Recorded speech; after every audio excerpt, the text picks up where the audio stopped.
Jambo, welcome to another amazing episode of the Returnee series.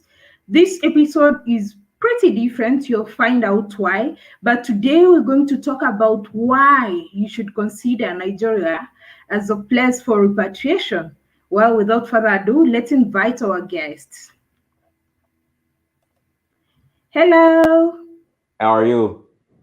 I'm good. What about you?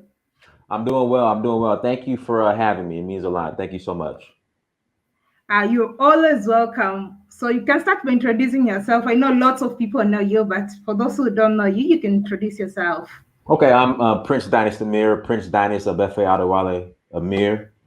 Let's see here. I have a platform called Search for Uhuru, and what we do, we connect the diaspora back with Africa, um, and through I would say cultural excursions or cultural experiences to Africa. So through business and cultural experiences and excursions to Africa, primarily focusing right now on Nigeria. So that's what we do. That's what I do. That's the brand. So yeah, I've been going back and forth to the continent since 2011. Haven't been to Kenya in a minute. I was in Kenya 2011, 2014, and 2015. So I haven't been to Kenya in a while, but my primary focus is on West Africa, specifically Nigeria and now Sierra Leone. So that's what we do. Awesome, awesome. Why Nigeria? Why Nigeria? I fell in love with it. I mean, and another thing too, the even outside of that, as far as my personal experience with Nigeria, the majority of Black Americans, our ancestry comes from Nigeria. So just naturally, once I put 10 toes on the ground in Nigeria, I just felt at home. And then also as well, my roots, it was discovered that I have roots and ancestry from Nigeria, like the most of us, specifically in Oruro, where I'm a prince. So that as well. And then if you're doing business on the continent, you cannot count out Nigeria. I mean, Nigeria has a population of over 200 million people. They have the largest Black diaspora on the planet. And then, I mean, Nigerians are wealthy. The richest Black people on the planet are from Nigeria. Aliko Dangote is one of them. So, you have to consider Nigeria just because of what it offers. So that's why me personally, I love Nigeria. The culture is rich in Nigeria. The people were friendly. So the media has done a great job, unfortunately, of stereotyping Nigeria in a negative way. But once you arrive, it's totally different. I mean, Nigeria has been the most hospitable place out of all the African countries. Nigeria has been one of the most hospitable countries that I've set foot in. So consider Nigeria. It's very diverse as well. So you could do a little bit of everything in Nigeria. If you like big city life, Lagos, city of 22 million people, which is the largest city in Africa, Yeah. and one of the largest cities in the world. And then if you like, more rural or quiet life, you go to, well, Oshobo is still a decent sized city. Oshobo is the capital of Osun State. You can go there, and then you're more than welcome to come to my kingdom of Oruro as well. So I think Nigeria, in its diversity, it has a little bit of something for everybody, depending on what they plan on getting out of Africa or how they want to experience Africa. You definitely could do that in Nigeria. All right. So did you have to do some DNA testing before you decided to go to Nigeria, or what inspired you? You've mentioned all of these things, but did you have to do DNA tests? Well, it's not mandatory to do DNA tests to go to Nigeria. I mean, I did DNA tests, and I'm, like I said, primarily Nigerian, Yoruba, and Mende, Sierra Leone. So, I mean, it's not mandatory, but from what I've gathered and from what others have studied, the majority of Black Americans, our roots are Nigerian. Well, what's considered present day Nigeria, because unfortunately, when we were taken away, I mean, these borders weren't created yet, and these countries didn't exist. So, but again, the majority of us we're Nigerian. All right. So was it the first African country you visited, or when did you first visit Nigeria? I visited Nigeria in 2018. The first African country I visited was Tanzania in 2011. But I visited Nigeria in 2018 for the first time, and I just fell in love. And then when I found out that I'm from there, that just, it's like, hey, this is home. Oh, you had done your DNA test by then? No, well, afterwards, after I visited, I did my DNA test, and then it was confirmed where I came from in Nigeria, so which is Oruro. So was it at that point in 2018 that you visited Oruro? I understand you are you're Prince of Oruro. Tell us about how did that happen? I visited Nigeria in August of 2018. I visited Oruro for the first time in, I believe that was December.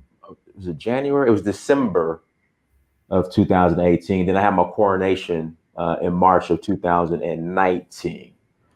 So that's how I connected to Oruro. It wasn't until December of 2018. But after I visited Nigeria in August of 2018, I just fell in love with the places. So every time I came to Africa, I made sure I went to Nigeria. So. Mm-hmm. And how did it come that you ended up being a prince? Well, as my Kabiyesi said, when we were taken away, we were taken away as royalty, and so therefore, my ancestors were taken away as royalty. So therefore, I representing my ancestors, I returned as royalty. So my name Adewale means the crown returns home in Yoruba. Okay, so does that mean anybody can go and be able to get the same status? I don't think so. I mean, I don't. When you say the same status, what do you mean? Like like they return as royalty? I mean, it just depends where you come from. I mean, it just depends where you come from. So if they come from Ororua or Yoruba land, they can easily become prince, princess. I mean, well, that depends on the actual kingdom. I mean, it's on a kingdom by kingdom basis. So, the Yoruba land is made up of many different kingdoms. So. And what about citizenship? You have Nigerian citizenship, right? Correct. Correct. So how can someone go about getting the Nigerian citizenship? Well, like I said, I have roots in Nigeria, so that's how I was able to get it. So, if you have roots from Nigeria or, depending on the circumstances, you could get it. I mean, there's a clause in just about for every country, depending on the circumstances, as far as you having a way to gain citizenship. So for me, my ancestors came from there, so that's how I was able to get it. All right. And what would you talk about all the stereotypes that people say about Nigeria, which, across the world, there's this very negative stereotypes that people have. And some of the people who actually perpetuate this have never been there or have never interacted with these people. How do since you decided to take the citizenship, do you feel like people give you that sort of stereotypes as well? And yeah. I haven't had any issues. I mean, my main focus is showing the positivity of Nigeria. That's my main focus, and so I've been, the reception has been good. So people are starting to open their eyes and look at Nigeria differently versus what the media has put out there. But also, too, I like to address not only is it the media that shows Nigeria in a poor light, it's also Nigerians in the diaspora who have this very negative attitude towards Nigeria, specifically here in America. So you have a lot of Nigerians here in America who speak down on Nigeria, but at the same time, they're not doing anything to be a solution as far as fixing the issues of Nigeria. So it's not necessarily just the media, but primarily the biggest naysayers of Nigeria are Nigerians themselves who live here in America. Because from my understanding, speaking from Nigerians in the UK, they're not as negative, but the ones here in America could be very negative and speak ill of the country. But at the same time, they're not willing to put in the sweat equity to change those issues or address the problems of the country. How does that make you feel? I mean, it's just, this is so the issue is in the hypocrisy behind it is the United States of America is one of the most violent places on the planet. I mean, we have the highest prison population. I mean, black men are gunned down. Black men are discriminated against, wrongfully arrested, wrongfully incarcerated. I mean, if you just look at the history of this country on how it was formed, how can you be proud or brag about America, but then be negative about Nigeria? If you just focus on the very foundation of America and how it was created and how it was built, how the land was acquired, the slave labor that built America, the systematic racism that still exists in America.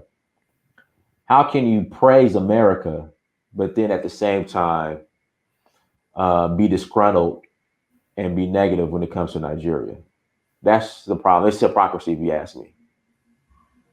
Okay. And you talked about investment. You talked about why that Nigeria has the largest market where the Africa diaspora, like for someone who's doing business in Africa, you have to consider Nigeria. So what type of industries do you think someone can invest in Nigeria?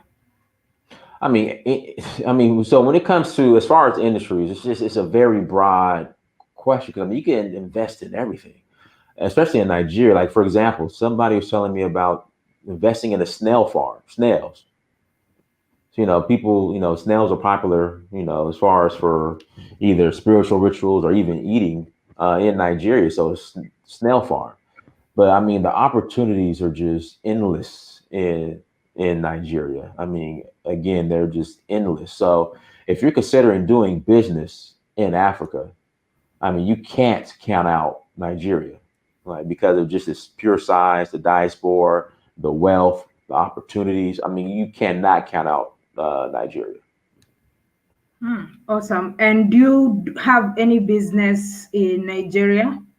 Right now, we're going to be starting with real estate. People in the diaspora are looking for places to relocate to.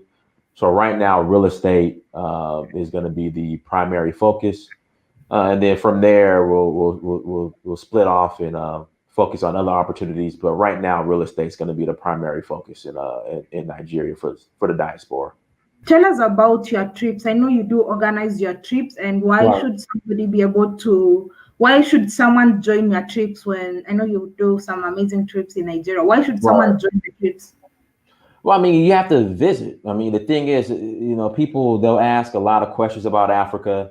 A lot of us, I think the issue of the diaspora here in America, we'll use, even though we claim to be very educated, we'll use, 1980 stereotypes to still justify not going to Africa in 2020. So I think, having something organized, an opportunity to visit a place like Nigeria and is organized where, look, just make it to the airport. We'll be there. We'll pick you up and make sure you're back safely to the airport.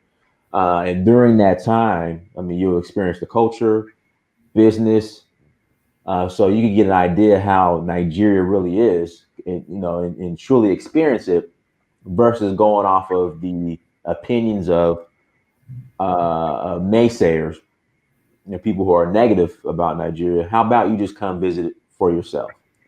So that's what we offer: business and cultural excursions to Africa, but primarily Nigeria. When you talk about business, do you do like helping people get connections on the ground in different industries, or how do you do it? Right, exactly. So we can connect. So in Nigeria, and this is what I love about Nigeria. I don't know if they have the same setup in Kenya. I doubt they do. But if you're a foreigner, in order to do business in Nigeria, you have to partner with the Nigerian. which I think is a great idea. So, if you're interested in a specific industry, we can connect you with somebody on the ground who's also involved in that industry or interested in, see if it's a perfect fit for you.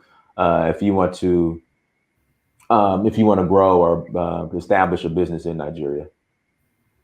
Okay, so it's a must. It's by law one must partner with the locals. In Kenya, is that the law or no?